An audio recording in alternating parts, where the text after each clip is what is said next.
Welcome to the Apostles' Corner, where we discover truth and we become the living proof. Hello, I'm your host, Brian A. Harris. I want to thank everyone once again for subscribing to this wonderful podcast, Apostles' Corner, and those of you who follow us on social media and engage with us there. Listen, y'all, I have a very, very special program today.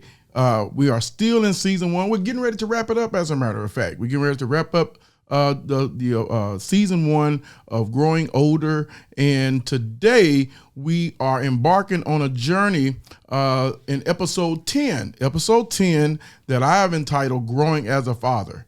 And I didn't want to do this by myself, so I invited a special guest. I have today with me the amazing, the one and only Kianna Lacey Pearl Harris. This is my daughter. So I didn't want to just teach something today that I felt that I would just be able to, sound self-righteous. So I wanted to bring Kianna on because I believe that I've grown as a father in a multiplicity of ways. However, I really don't know if I can be the one to say I've grown. The person that I believe that can say that I've grown as a father and matured as a dad is my daughter. Now, I have my thoughts. I believe that I've grown. But, but to be truthful, I don't want to validate myself. I'd rather have Kianna, the wonderful Kianna Lacey Pearl Harris, to validate Not or government name. You can say the whole government name. Or invalidate my position. So, So I'm excited to have you today. She's fresh off the road, the spring break. First assignment she had was to do this podcast. So I fed her on the way here so she could, her brain would work. And she's tired from studying and all. So we're gonna get into this and dive into this. It's gonna be very great. So I hope you share this with your friends and family members and everybody that So I really believe that many people can benefit from this. So I think since 6 years old, let me just back up. So I met your mom in 2003 and you were already born. And so I had no kids. I was 28, I believe, and I had no children, and I was your mom's banker.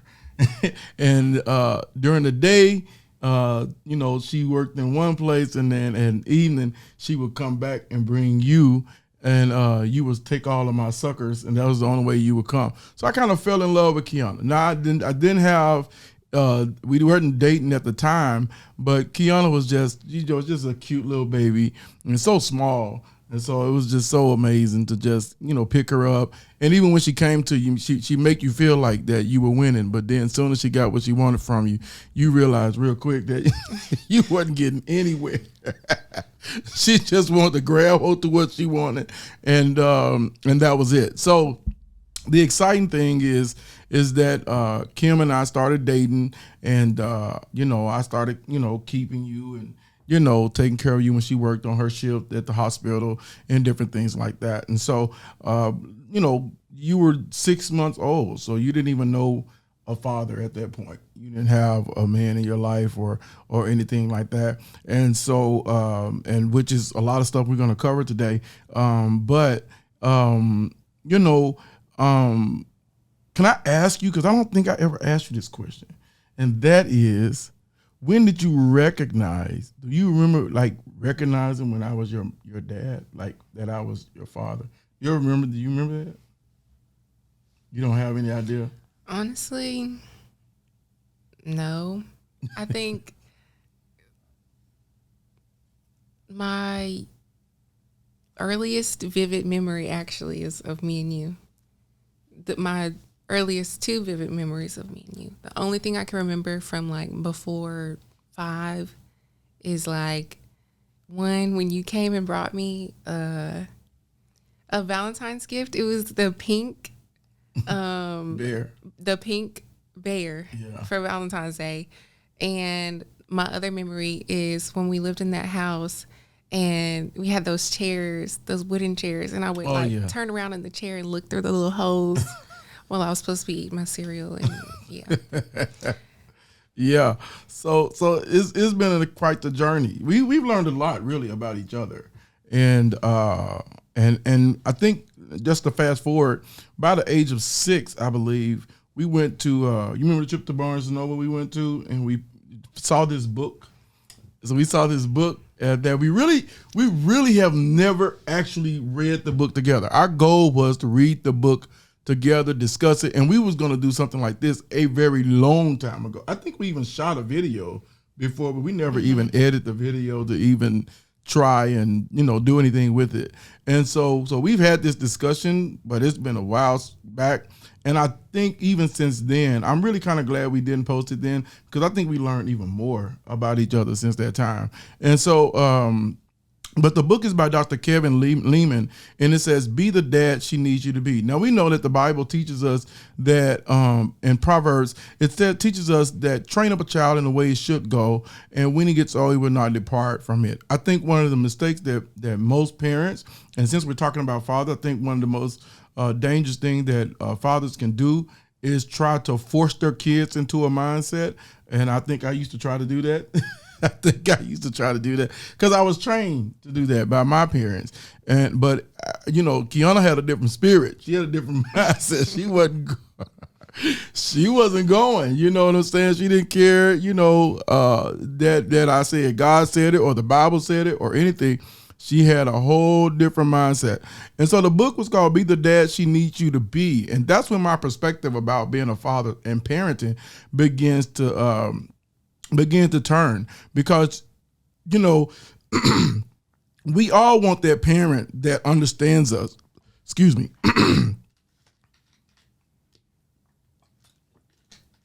We all want that parent that understands us. We all want that parent that gets it. You know what I'm saying? Like, we're comfortable with that parent that gets us. It's not that we want the parent to agree with our foolishness or to, just, be callous toward us. We want that parent that understands, excuse me, that we are growing and we're becoming, and no, I'm not going to be everything you're teaching me overnight. Mm-hmm. How did that feel when I used to be demanding like that?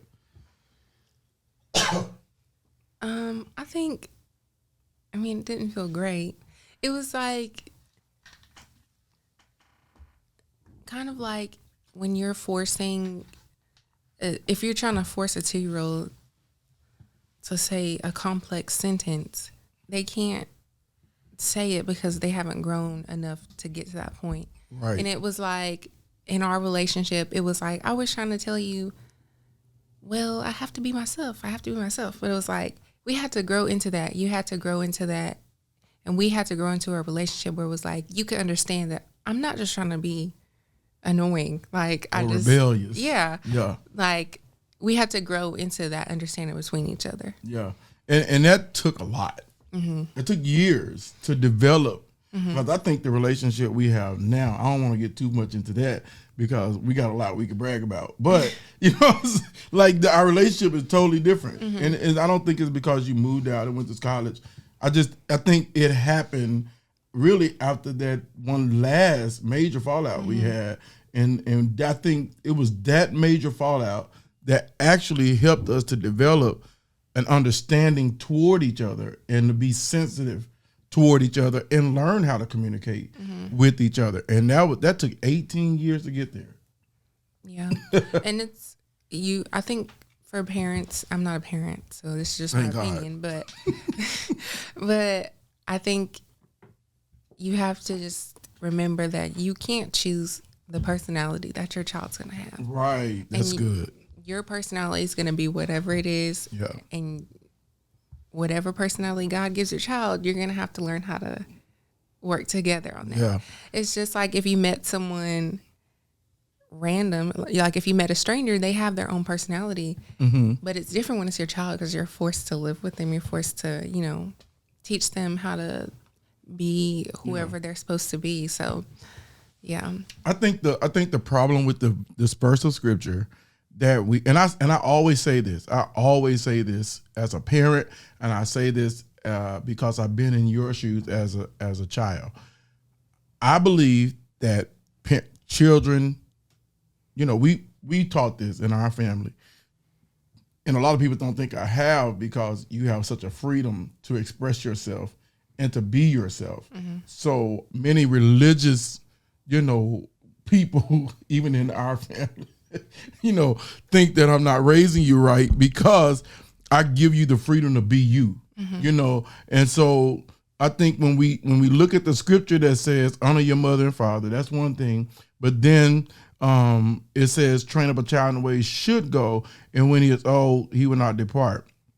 I think when we think in the way that the child should go is the way we prefer the child to go. You know what I mean? And to a degree that might be true, but I also think that we have to, as a parent, have to get the mind of God and get some discernment instead of just our preference or our desires for our children. I think that we have to find out who God made you, because it was a lot of personality things that we had going on. It wasn't an absence of love. It wasn't an absence of anything else or giving or sharing. It was just not understanding the personality that you had, and then your personality didn't understand the personality that I had, because I'm an extrovert, which was claiming to be an introvert. Can't go do all the arguments that we had there, because she was determined to tell me, you're never gonna be an introvert, homie. You're not an introvert, bro. You're not an introvert. Okay. You're just not. Okay. So don't even stop trying to act like you're an introvert. You always talking. You always loud. Whatever. You won't shut up. So our personalities conflicted. I don't think I understood truly what an introvert really was, and I wasn't taught to understand the difference. It was almost like my entire family was almost clones of one another, in the sense of we were different, but at the same time we were all loud for the most part. We were all talkative. I didn't understand the time you needed away from communication. And I think another example, just to put it into perspective, is how with the singing, like when I was younger, yes, I was terrified to sing, because as an introvert, like, that's scary.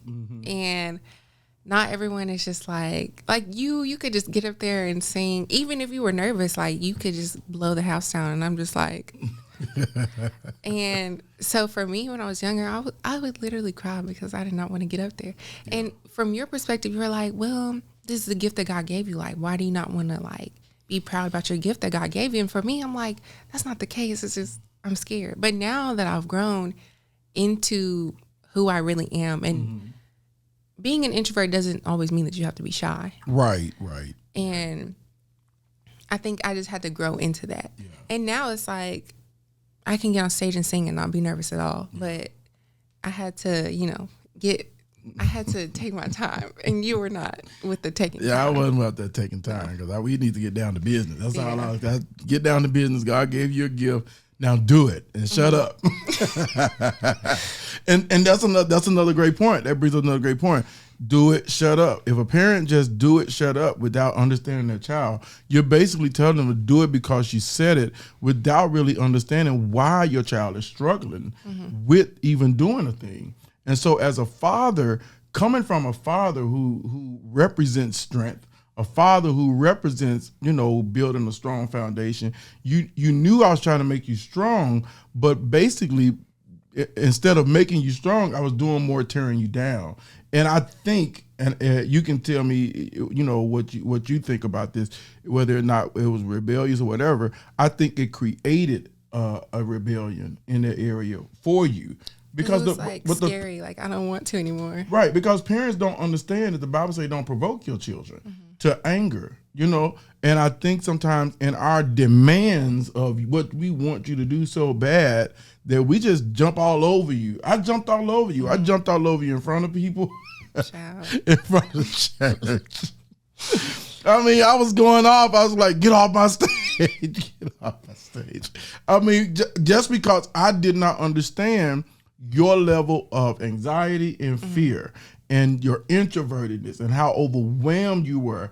I didn't know, because I wasn't really like that growing up, so I didn't understand how you could be so gifted and so talented and had so much ability and yet just refused to open up your mouth or wouldn't do it. And it took me a long time before. I think it was only when I decided that, okay, this is a real issue, and I just let you grow into it, is when I started seeing you start trying to flourish in it. Sometimes you just got to let your kids grow into who God called them to be when it's time. I think that's important. Yes, and to bounce off of that scripture where at the end it says, and they will not depart from it. That's definitely coming into fruition now in my life, because everything that you said before, and you said this would happen, but everything you said before, all them long talks, it be coming back in my head, because it's like, it's annoying when it's like, oh, I don't want to hear this anymore, or like, but then once you're out there, you're just out there. You're out there. And that's it. Whatever your parents have put into your head is going to come back. Yeah. And that's how you know it's rooted in that the parent actually done their job. I think parents want to see everything while the child is growing up in their house. But the scripture is very clear that when they get older, that's when you're going to see it. That's what he's saying. When they get older. Now, when they're in your house, they don't have to worry about, much trouble other than getting, in trouble with the parent. The parent is there to guide, to protect, to provide and do all the things that they are doing. But the parent, out from under their parents' covering, now you basically have the whole world in front of you, and many times you're trying to make all these tons of decisions. And the thing, if the parent has done their job correctly, that child is going to hear their parents' voice in their head. I do believe that. I believe that with all my heart. And that kind of guides you. It doesn't mean that you won't try anything or won't be curious about a lot of things, but I think that parents' voice will counsel you even when you're nowhere around them. And for me, like, it's almost like a subconscious thing. Like, I might not technically hear your voice, but it's like, that's just the way my brain is wired now. Yeah. Certain things, it's like, I'm not going to do that. Yes. Yeah. And it's like, why? Because this is what my dad said. Yeah. And it's not just because what you said, but it's like, now that I'm older, I can actually understand the things that you were telling me when I was younger. Yeah. Yeah. And see, this is a stage of life with me and Kianna that I really love, because I'm actually, like, the things that I used to say to her, she's now coming back and saying to me, but in her own words, which means that she's got it, which means that she's caught it, and she's up now in the application process in her life at this stage and at this age in her first year of college. I mean, just going through college alone and just watching her go in and out of relationships. And let's jump into that a little bit, because it talks about be the dad that she needs you to be. How would you know the kind of dad you need me to be? That's a heavy question. It's kind of loaded, but I want you to at least think about it, see if you can answer that. I think the dad that I need you to be is always going to be changing. Yes, that's good. No matter, like, the dad I needed you to be 2 years ago is not the dad I need you to be now. Right. Yeah, I can see that. Because the dark and sad part is, you had to teach me that you're not the daughter that I've always had. Oh my God, that was crushing. Because in a sense it was, because we always I looked forward to you getting to this point, but then when you got to this point, the thing that I discovered was you were no longer, a baby, even though you still my baby. And so I still refer to you as my baby. And many times I treat you like a baby, but you have to, when you really feeling your grown up girl, you be grown up girl shoes, you always, always say, well, I'm not a baby anymore. Stop talking to me like that. Cause I'd be like, what that baby do? I'm always trying to keep on. I'm trying to keep you in a place that you really outgrown. And so I don't think you minded at this point, but when you first moved into this place, I just wouldn't let it go. Yeah. I wouldn't let it go. And I kept on pushing the point that you're going to be a baby to me for the rest of your life. And you refused. You was like, I'm not. I'm just not, Dad. I'm just not. With a straight face. You didn't. It wasn't a joke. It wasn't anything. You just, I'm not doing it. No, I'm not going to be a baby. I'm sorry. You just got to get over it. I'm not a baby. I'm grown. And you made me accept that. And that took something, because I thought you were being insensitive, but at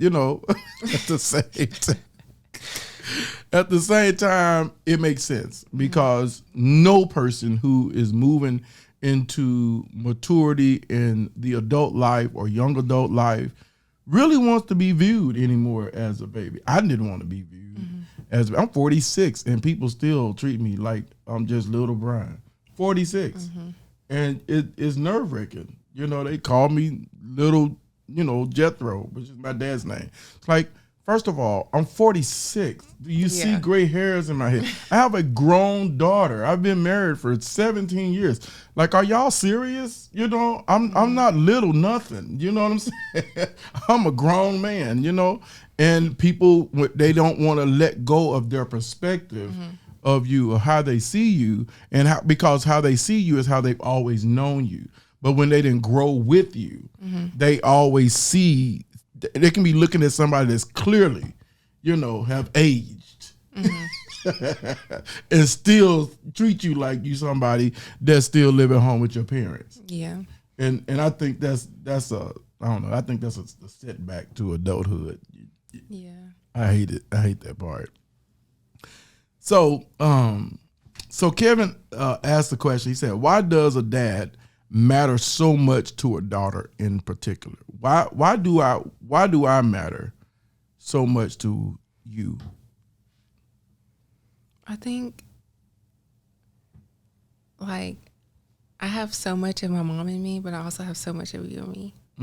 And you're always when I'm down or I'm not feeling it, I'm always gonna hear you in the back of my head. You can do it. Get up. Don't lay in the bed all day. You can do it. That's right. Or I remember the times you come in my room and open the blinds and lecture me, and I'm just like, oh my God, I don't want to do this. But that's what I really need. I don't know how to explain it. You're that piece of my life that's no matter what happens, at least I know you're here. And you're I could be in the worst situation ever, but my dad's always going to be there for me. Yeah. Yeah. Man. So he says this, a dad is the one who teaches a daughter what a male is all about. We have those conversations. I don't play. You know what I'm saying? I still don't play about that. I hope your friends watching. Go ahead on. Yeah. I hope they listening. It's the first man in her life, the first man she loves, the first male she tries to please. Wow. The first man who says no to her. Oh my God, that's heartbreaking. The first man to discipline her. Yes, Lord. Yes, Lord. Yes, Lord. In effect, he sets her up for success or failure with the opposite sex. Not only that, but she takes cues from how dad treats mom as she grows up. Now, this is important, about what to expect as a woman who is in a relationship with a man. So dad sets up his daughter's marriage relationship too. And if that dad is a man of faith, which I am, he all of a sudden takes on the awesome responsibility of representing Almighty God himself. So let's talk about these little statements. We probably won't get through the whole study, but let's just talk about these points. So it says, in what have I taught you about what a male is all about? What ways have I shown you that? Have we grown into that? don't know how to answer that question specifically. I mean, you can talk. You can say it good for good or bad. I don't know. I've just always been a person with high standards, and I think that's because of you. Mm-hmm. Because yes, you have your weaknesses, but you've always been strong and consistent on certain things, and those certain things are always going to be the things that I'm just not going to settle for. Yeah. Like, and I really don't show weakness in those areas. I can be weak and still be strong in those areas. Because, like, when it comes to taking care of your family, taking care of mama, like, she's always going to be first in your life. Yeah. And no matter how hard the decision may be, you're always going to choose her. And I think that's what's really shown me what a man should be about. Right. What are you experiencing? Trash. The bottom of the barrel. The dirt underneath my shoe. Oh my God. Y'all hear this? This is major. I've just, not had the best experiences. Why do you think that is, though? Why do you think that so many young men are missing whatever you're looking for? Well, first, men just biologically matured later than women. On. But that's true. Honestly, I just think it's just a sign of the times, unfortunately. Like, it's just... She said this is eschatological events. Yeah. There's really not a lot of great to pick from, to be honest. But do you believe somebody's out there for you, though? You believe that God got somebody for you? Oh, stop. Let me stop. I'm hoping so. I don't know. I can be a lot. But I'm not going to stop being a lot. So, okay. That's good. I like this. So you said you could be a lot. So what is it that you need to change and that you need me to teach you or show you that can help you to develop a better relationship with men from a perspective of things that you need to change yourself? Now, don't look at this, fellas, as an opportunity to try to, see if you can be smooth and get a strategy. Because believe me, we ain't talking about everything on this podcast. Believe that. Well, she got secrets. She's got an arsenal. I promise you. I think. Well, I don't want to change anything about myself, but I mean, none of us want to change anything. Sometimes have a bad attitude. I have a short fuse. Yes. And I'm trying to work on that. Impatient. Yeah, I'm kind of impatient. I don't know. Like, I want what I want when I want it. Yeah. Mm-hmm. Why do you think that? Why do you think you feel like that? Because if I wanted something, you got it. I ain't gonna lie, I spoiled her. And I've taught her that if a man is not willing to spoil you like your daddy, and I mean this with all my heart, it may seem like it's unfair to your son, but that's how I feel. I feel like my daughter is valuable, just that valuable. So I don't want, she's seen me do the same thing for her mom, who is very, very difficult to choose any item in this world because my wife loves experiences and she don't care about things. While everybody's wearing Gucci and gold and Prada and Louis Vuitton and all that, my wife wants a vacation. She likes time. And so those are the things she really values. Now, I mean, I can go buy her a purse or buy her this, but for the most part, you have to just let her go and do things herself because trying to find things for her, that she's not all that impressed by it. No. But you have seen me try, and I usually go way out for her. But, I mean, that just shows the effort, really. Yeah. Because if you can take the time to go all out for something that she really could care less for, that shows how much you really care, to be honest, because you could do the bare minimum because it's like, oh, she doesn't really care, I'll just get her this. Yeah. But instead you go above and beyond. Yeah. Yeah, and that's the goal, is to always go above and beyond. One of the arguments that we have had, my wife and I, about this one, about Kianna, our whole life, is because every time my wife wanted to get her something insignificant, I wanted to get her something that cost a lot and that was, significant, because I just knew that my daughter was going to see this and she was going to, before I even got a tablet, Kianna had a tablet. She had a Kindle. A Kindle. And I mean, it was a brand, it was the newest model. And I just like, my baby's going to read. She's going to read. She's going to read. Kim kept telling that girl is not going to read nothing. She's not going to read. She's going to make a fool out of you. And she kept telling me, she said, you ain't nothing but a punk. I mean, you ain't nothing but a punk. You go out here and you buy all of these expensive gifts for this girl and she ain't gonna use none of it. Not a single thing. And then when the iPod came out and all of that, then I just couldn't wait. At first I couldn't even afford it. But when I could afford it, oh man, I got up early on after we did the Black Friday shopping and all of that. And then after that, I just got frustrated. Some said go home. So I went home. I got right up the very next morning and went to Target on McCain. And I went right in and they had a couple of more left. And I got the best one I could find. And I brought it home. And I was so excited. I don't even think she had to wait to open it. That's how spoiled Kianna is. Like, forget Christmas. We got stuff under the tree. Let's open it up. We don't care.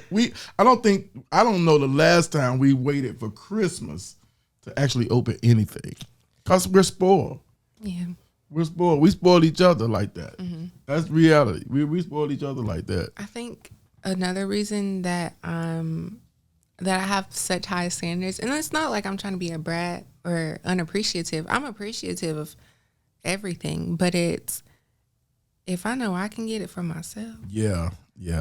And baby, you better come with it, because if I know I'm not lacking for anything on my own, there's one thing about me, I'm always gonna go get it myself. Yeah. So I'm gonna expect you to hold up the same. Yeah. Yeah, that makes sense. That really makes sense.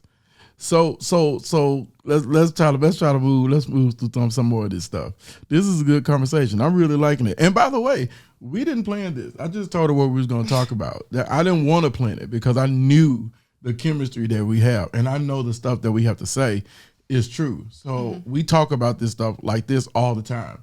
We literally talk like this all of the time, and the communication between me and my daughter is just so phenomenal. Again, it hasn't always been this way, but I think those tense arguments, I think it's John Maxwell talks about how healthy you have in these family debates and arguments and different things like that. They can be healthy if you take them and produce something. You're getting to know the person's mind. You're getting to know different perspectives. And we argue on different perspectives even now, all the time. Like, it doesn't even matter. Like, we argued on some of the pandemic, things. And I mean, we argued over certain things. I have to be careful because, they're watching podcasts when we talk about that stuff. So, but I just want to be able to always communicate with you like this, because these are things that really encourage me. And now, again, I get to, when I talk to her, like, we have a great conversation. Like, no matter what it is, she can be, I asked her today how she was doing in the class, and I asked her why. One of the class she was struggling in, and I told her, get in there. We're always pumping each other. When she came home the last time, she started encouraging me and said, you are the next thing in line. Our family is waiting on you to finish these books. So we're challenging each other. We're sharpening each other at this stage. And so it's a blessing to know that, we had some rough patches, a lot of them, as you were coming up, and I was growing as a father. But now the conversations we have are you're actually wanting the help. You're asking for our suggestions or asking for what you should do, and you showing me and your mother that respect on different things like that things that relate to your life. So it talks about he's the first male teaching what a male is all about. And then it's the first man in her life, and it's the first man that she loves. And we'll move past that because obviously there's love between us. The first male she tries to please. Tell me a couple of ways that, as you were coming up or at this stage that you really recognize at this point at being 19, just turned 19. What ways do you feel that you tried to please me? I think ever since I was little, like if I had made a mistake or did something wrong, it was never like, oh, I'm scared I'm gonna get in trouble. It was like, oh, I'm scared I'm gonna disappoint you. Never wanted to disappoint you. So, yeah. What does it do for you when you disappoint me or feel like you disappointed me? It makes me sad because, I know I shouldn't live my life to please you, but, when you care about your relationship with your parents, it really does influence the decisions that you make. Yeah. Because, like, even in college, like lately I've been really struggling. Like, I haven't been motivated at all. Like, it's been really hard mentally to, like, get the work done. But it's like, I can't just not do it because I have something to prove, not only to myself, but to you and to mama. And just, I do everything that I do with the end goal to be able to, one day I just hope that I could just take care of you. Yeah. Like, That would be fun. Oh my gosh. I get my tails low. Yes. Oh my gosh. But yeah, like for me, it's like, I want to work hard because I have these big dreams, and at the end, they always come back to you. Yeah. Mm-hmm. Yeah. I mean, that's really because all of my life I've been trying to, I think that people don't understand how, and parents, and especially fathers don't understand how powerful our role really is, and our presence and our voice. A lot of fathers are silent at home. We could get, one of the things that we're going to talk about today, I don't think we're going to get to it a lot, and that is the impact of AWOL dads. Dads just could be present in the house, but not engaged with their children, not engaged with their daughters or sons. Fathers who are absent from the house. A lot of empty homes, in America are just empty of fathers because either the relationship with the mother didn't work out, or whatever the case may be, or fathers just being passive and not really taking on the responsibility and the roles that they're taking their roles seriously. The beauty about, I think, our relationship is that biologically you're not mine, but I made a decision to be a father. I wanted you to be my daughter. My name is literally on your birth certificate, and you literally have my last name. And that was a blessing for me. That was your God's gift to me, because I wanted to be a father. I had no children and still have no biological children, but you can't really tell the difference, And so do you feel like there's a difference since I'm not your biological father? Like, because I know people try to make me feel that, oh, you're not a real dad because you didn't really have sex to you didn't get Kim pregnant to have her, and you're not a real dad. You just around here. You're not really raising her, and it's like this. It's crazy for people to even think that way, but people literally think that way, and they try to challenge me and make me feel like I'm insignificant in your life and that I really have no place in your life, but the fact that I'm just married to your mom. And so that I'm just canceled because of the whole, I didn't sow the seed to get you here. But I've been sowing seed since you've been here, you know what I'm saying, into your life. I've been sowing seeds of success, seeds of a relationship with God, seeds of how to carry yourself, teaching you to get your 5 top values. What is your top 5 values in life, and trying to help you to just start thinking in those areas at a very young age, because I knew when you get to this age, you're going to need all of that. And you running into it. every single day. You run into that every single day. And so for a father to be absent, it really plays on a child's self-esteem. The reason why a lot of people may get you the wrong way is because you have a healthy view of life, because you was raised in a healthy way to think of yourself. You were never raised and put down and shot down and taught to not believe in yourself or just do things because I said it, or whatever the case may be. Like the other day, you had your birthday party. It was a lot of people that was being sarcastic, like, you real grown. Mm-hmm. Yeah, you're grown, and you know what? This is her decision, and this is her party. At the end of the day, you still gave me and your mother respect, and I know you love God, and I know, and the shirt really don't define you. Mm-hmm. You see what I'm saying? It doesn't define you. You was out with your friends. It was appropriate for your friends, or whatever the case may be. It was appropriate for your party. It was a skate party.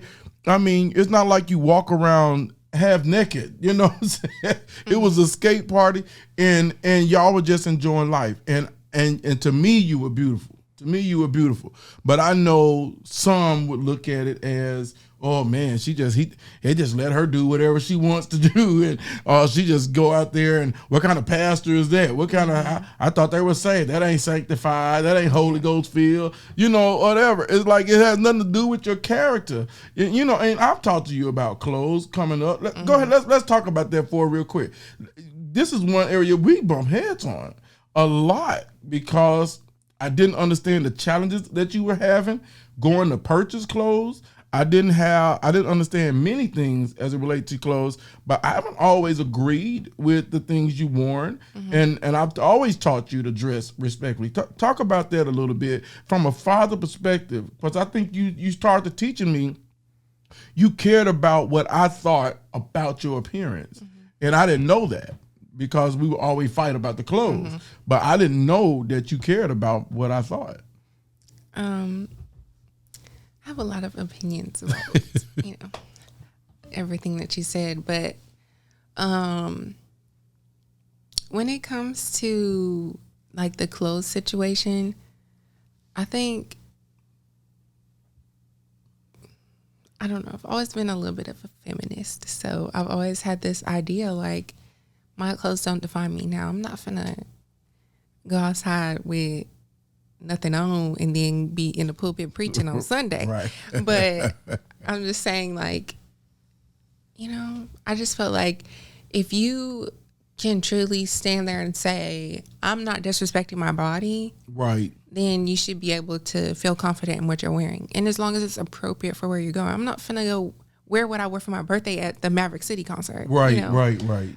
So I think between us, like when we would argue about what I wore, it was like, you grew up, of course, you grew up in a religious household. Right. So you had those ideas ingrained in you. Yeah. So of course we're going to butt heads about that. And plus, what daddy and daughter doesn't butt heads about what they're going to wear? Especially again, that's where the growth of the father comes in at, because you have to grow. You were growing. You were almost grown. I had an idea of what you should have looked like, and I tried to control that. And you're not going to be. I think the beauty of giving you, and I'm seeing it now manifest as you go into womanhood. I'm seeing you not even purchase the majority of your clothes to look like what you had on your birthday. Like, even now you covered up, on things out is, your little knees, and most of us wear jeans with that on, so you're dressing more ladylike. I think when I tried to impress my perspective on you rather than just teach you the value of what it looks like to be not only just a woman, but a black woman in the world, and to understand how the rest of the world, how our white counterparts look at black women in the world, how your hair is important, how your breath smells, how makeup, and how your lips don't need to be dry. Like I dealt with all of that. And I did, right? I dealt with every single bit of that trying to raise you, because from a male perspective, I wanted the men that crossed your path to be able to respect you and not look at you like somebody that they can just devour at any given time, even no matter what you wore. You know what I'm saying? And so I think those are the kind of friends that you're picking. I think that is now being seen in the way you dress.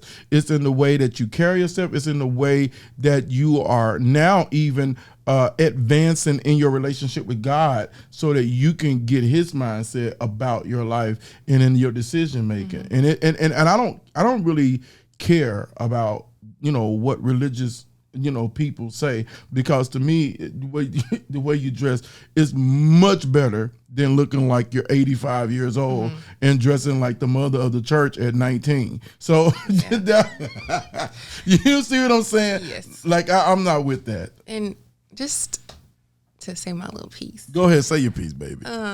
This is my show. You can say what you want. I think a lot of people, let the Lord lead me on this one. I think a lot of people have their opinions about me, and my parents, they think, they're either on one side or the other. They think, oh my gosh, all they do is control her. They make her do all this churchy stuff and blah, blah, blah. And then the other side is like, oh my gosh, she's a heathen. And I just want y'all to know, we good over here. We good. So don't worry about it. We good. Yeah. Like, if I want to do something and I truly feel like this is okay to do, 9 times out of 10, my parents already know about it. We already know. So that's for the snitches. Yeah. That thought right there is for the snitches. For those that want to snitch and tell on everything that she does nothing. That's what I'm saying. Like she's not one of those children that like we grew up around. Unless strict religion, we have to go sneak around and do everything that we did.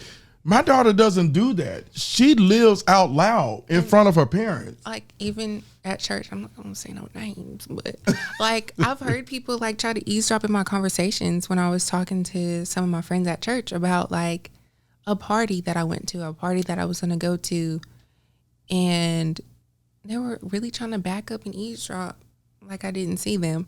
And I'm just like, if I'm going to a party, I'm finna text my parents and be like, I'm finna go to this party. And they have my location at all times. All times. So they know where I'm at. And it's really for my safety. I wouldn't want to sneak off somewhere and be like, oh, I'm finna go to this party, and my parents don't know where I'm at, because if something happens, they're not even gonna know where to start, because they didn't know where I was to begin with. That's right. And I really dislike that people feel like they know everything about our household and my relationship with my parents. Yeah. Because I mean, again, she's not one of those kids that walks around sneaking around, playing this, I'm innocent in front of the church people role, which a lot of pastors' kids have to do.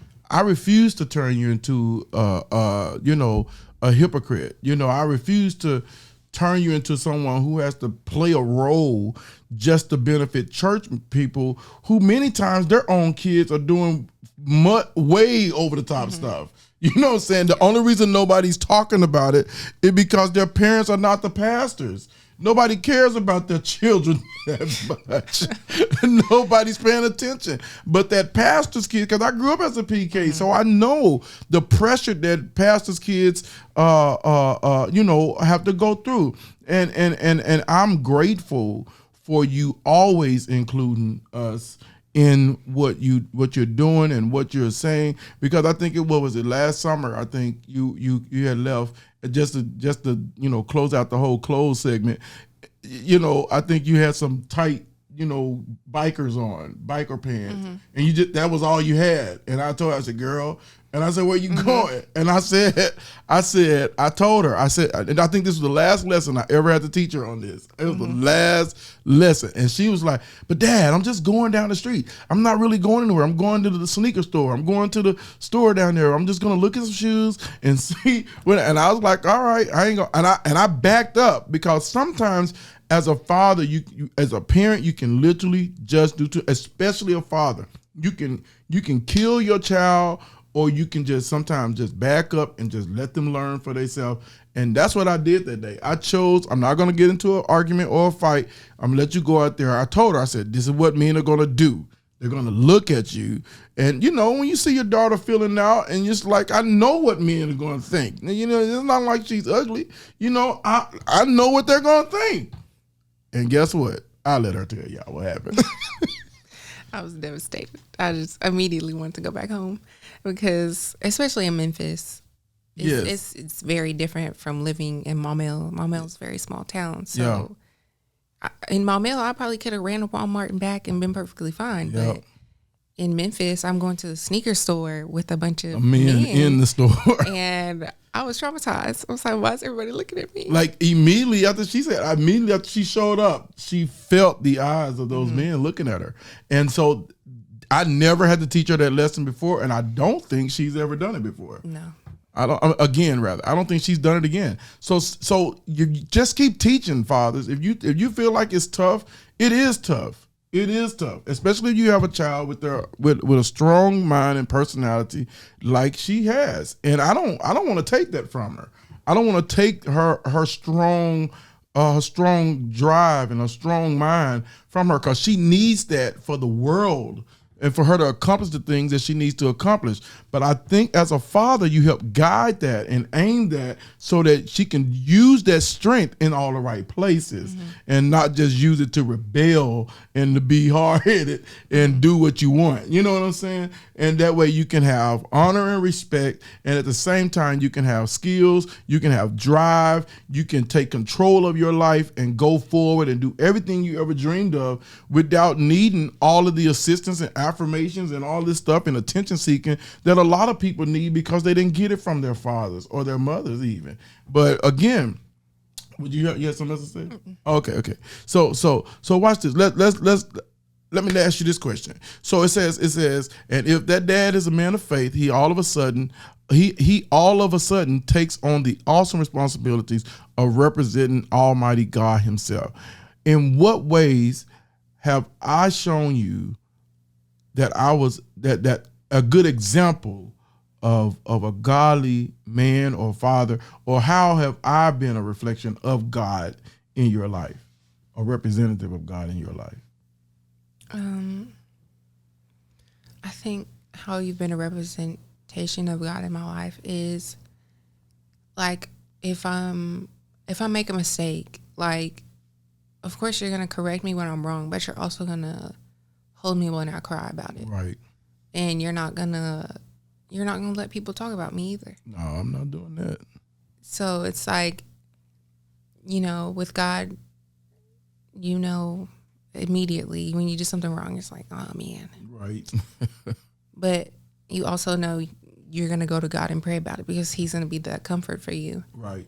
And for a godly man, I think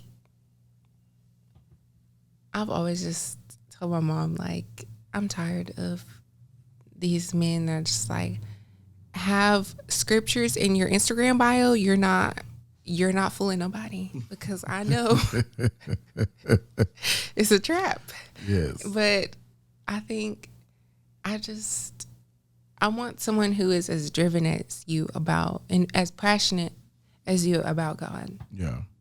Because there's a lot of men who are like, oh, I'm a Christian, but name one Maverick City song. Oh God. That's a bad example. So they have to know Maverick City to be a Christian. They have to know Maverick City to date me. Wow. Okay, Maverick City, brothers. Before you can date my daughter, her standards and are my don't go standards. try to listen to it now. If right. You didn't know it before. You know before. She gonna know. Yep. Her discernment is strong. It is. Yep. Wow. So I'm telling you this, we getting ready to wrap up here, man. But it goes on to say, it says, if dad is a loving, steady, and I need everybody to listen to this. If dad is a loving, steady, balanced man in his approach with his daughter, she will have a sense of security, love, and trust in her relationships with men. She will also stand up for herself.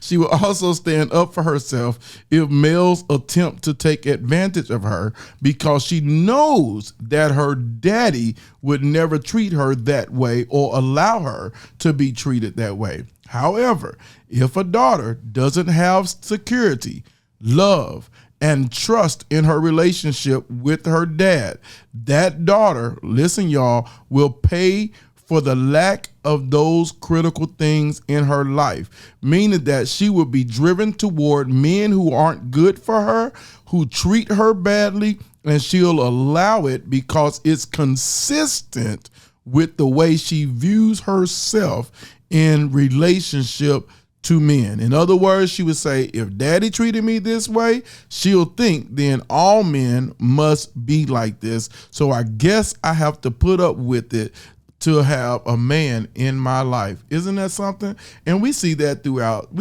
these days, don't we? We see even I see adult women struggling with that because they didn't have a father in their life, or they had an abusive father in their life, or a neglectful father in their life, that they choose what they can have. They choose what's available rather than choosing what's valuable.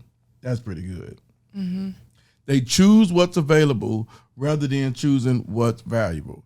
You got any last words for anybody out there that may be struggling in this area, or someone who has a father like you that may have strayed from their values or their root, or their guidelines or whatever? What would you say to somebody, or just give some closing words on how beneficial a father has been in your overall life?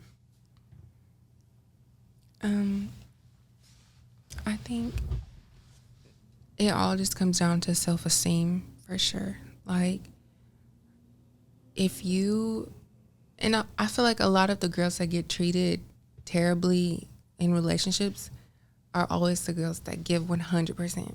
Right. And if you would not be comfortable treating someone else that way, don't let someone treat you that way. Right. Yeah. And if God would never treat you that way, right, don't let somebody treat you Don't that way. let anybody treat you that way. And that doesn't mean you can't give people second chances, but sometimes you have to know when to not give people second chances. Right. Because I'm going to just say from personal experience, like, there was a guy, and I was like, I never thought he would hurt me. Never. I'm like, oh my God, he would never do anything to hurt me. Show his tail. And I was just like, you better be glad I didn't tell my daddy what you did. You better be glad. And that just goes to show, like, there's been a lot of guys that are just like, I got talked to them and it didn't work out, or they hurt my feelings. But do you think he know about it? No, because I'm not finna. She already know. No, and I would never, I'm not even, that just goes to show they weren't good enough, because if I didn't tell him about it, then they weren't good enough in the first place. They weren't good enough in the first place. Mm-hmm. Yeah, you were just doing something. Yeah. Wasting time. Yep, wasting all kinds of time for no reason. Well, y'all, that's the show tonight. I'm telling you, this is such an amazing thing. Thank you, Kianna, for joining me on this episode 10. Oh, man, I know y'all enjoyed this. Listen, don't forget, you can follow me on social media at the Apostles Corner to keep up with what's going on here. And, of course, opportunities to join us for live events on YouTube, Facebook, Instagram, Twitter, and LinkedIn. Of course, you can share this podcast with your friends and ask them to join our community on these audio podcast platforms: Apple, Anchor, Spotify, Stitcher, Google Podcasts. And don't forget, you can also join me every single Sunday on Facebook and YouTube at Generations Church. That's GENER8IONS. Or you can feel free to join us in person at 9644 Maumelle Boulevard, North Little Rock, Arkansas, 72113. Again, thank you so much for joining me until I bring you back next week. Another wonderful episode of the Apostles Corner. Y'all ought to give Kianna a hand because this was good.